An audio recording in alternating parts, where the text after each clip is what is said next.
Hey everybody, this is SeetherCord here, and welcome to the next episode of SeetherTalks for today.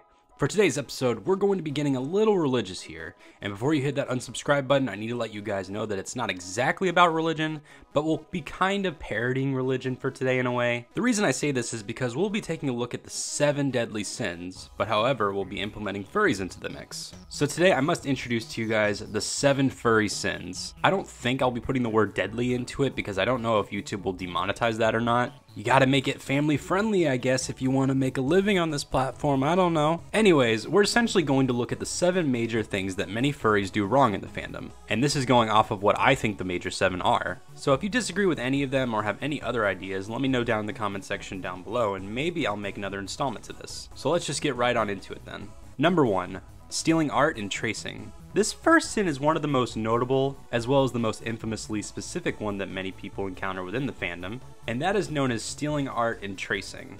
It's seen as very disrespectful and scummy to take another person's artwork that they put their own time and creativity into making, and just either to sell it or call it your own, which I definitely agree with, by the way. The one thing that I will say in defense of people who trace is that I don't necessarily think that tracing other people's artwork is a wrong thing to do if you're doing it as to practice to become a better artist yourself. I would say that tracing is a great way for a new artist to start when it comes to developing their drawing skills, but definitely do not repost it anywhere and only do it for the purpose of helping improve your drawing skills only. Number 2, asking for free art. This next sin particularly applies mostly to younger furries within the fandom in my opinion, because I typically see this from the younger furs doing this. Even though I'm not an artist myself, I do know that there are artists out there who are willing to do requests, and there are also some artists that are not willing to do it. Many artists are trying to make a living off of their commissions, and the only time they do art for non-monetary gain is usually to help improve their art and creativity skills, as well as to do more personal art intended for themselves and their close ones specifically. There are a lot of cases where someone will go up to these artists and constantly beg, pester, and maybe even sometimes demand free artwork or a ref sheet of their persona. That is not only rude, but it's also very disrespectful and inconsiderate to the artist's time and finances. Just remember that if you want free art, go to the artist who says they'll take requests, and if they don't, then please don't bother them for free art still. Please. Number 3. Ripping off artists and commissioners. The first 2 sins I've covered so far have criticized both the artists and the non-artists. Sin number 3 is going to criticize both of them because this is something that anyone involved with art commissions can do incorrectly. And hell, this can even apply to buying a fursuit. This sin involves around furries who get involved with the business side of buying and selling both artwork and fursuits, or anything really furry related also.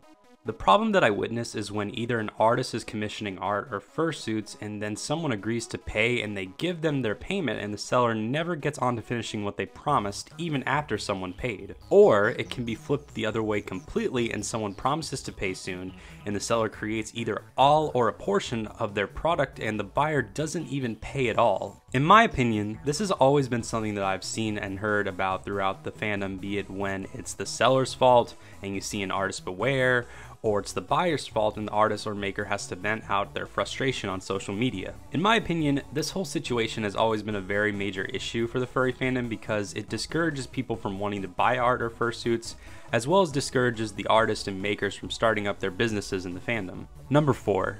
Species discrimination. Now that we've covered all the sins relating to art for this list, we'll now take a look at the only one on this list that specifically revolves around personas. This also is a sin that I feel many people in the fandom never really acknowledge, and that is judging someone in the fandom over the species of their persona. I've seen many times throughout my days within the furry related Skype groups and Discord servers where people will say things like, oh, this person's a whore IRL because their persona is a fox, or this person's an asshole because they're a dragon or a wolf, or this person's uncreative and stupid because their persona is a husky. There was even one time a few years back where I brought this up in a Skype group and one guy in the call said, I admit that I am specious. And I'm just thinking to myself, what the hell is this, the 1960s where segregation and racism was still a thing? Yo, are you a dragon?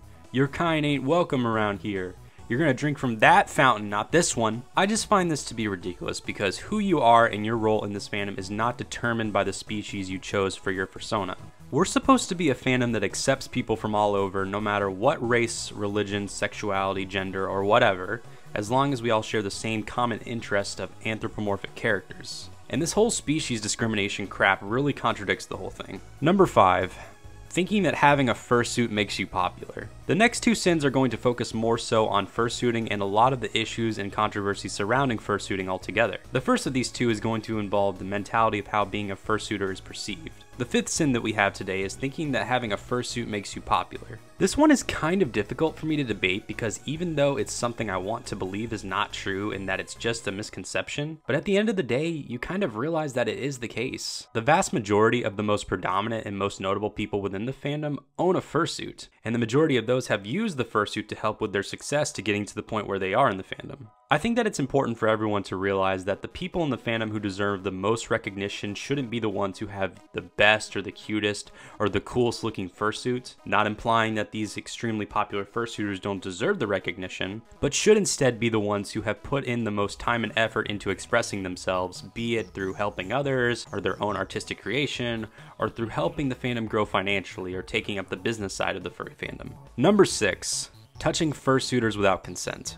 The second sin specifically involving fursuits is going to be a little more of a risque one than anything else, because this one might be a little more on the sensitive side for some people. And this involves touching fursuiters without consent. This one can happen anywhere, but it mostly occurs at conventions. There have been many cases of people going up to fursuiters out of nowhere, yanking on their tails, touching their butts, hugging them from behind. All of these just out of nowhere without any proper warning beforehand for the fursuiter. Many fursuiters hate it for two different reasons. Either it's more for the personal reason of maybe not feeling too comfortable with hugging or being touched in certain places, or simply them not wanting to risk their fursuits getting damaged because some fursuits are more delicate and more expensive than others. I completely understand the temptation.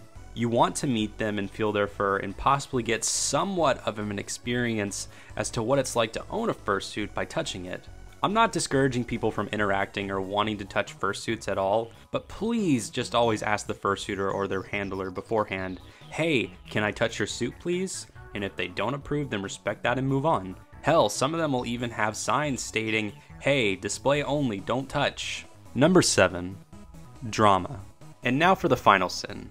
This one is what I've decided to save for last because this one is the defining sin of them all. The epitome of why so many people in the world hate us. Well, besides from them assuming that being a furry is just a sex thing. And I don't know how to simply say it, but it's just furry drama. There's so much drama in this fandom. There are so many people out there just causing issues that for the most part are over small insignificant things that more than likely won't mean anything later. Now, I'm not trying to say here that being involved with drama on occasion is a bad thing. Everybody is a unique person with a different combination of mindsets, ideologies, and emotions that can't be duplicated perfectly, so it's impossible to avoid drama all the time because nobody is the exact same. If we were all the same, then the world would be boring. But I will say that everyone is capable of at least working towards having civil disagreements that won't end in fighting and blocking each other on Skype or Discord or whatever. If you are someone who wants to make at least a small positive impact on the fandom, then just show some respect and be nice to people. And even though it doesn't seem like it's going to make that much impact on the fandom, but in my personal opinion, I feel that it will definitely pay off in the long run, at least in some way. And that pretty much wraps up the 7 deadly furry sins. What did you guys think about this video? Do you guys have any other ideas of furry sins that could be added also, maybe for a potential sequel? Do you maybe disagree with some of them? Do you agree with some of them? Let me know down in the comment section down below. If you enjoy my content and want to further help out my channel, please consider donating to my Patreon page, hitting that like button, turning on that notification bell, and subscribing altogether. I've been SeetherCord and I will see you guys next time, so goodbye everyone. Left. Okay, Peach is out because she's a woman. No, I'm kidding. Oh, that's gonna be a highlight, I bet.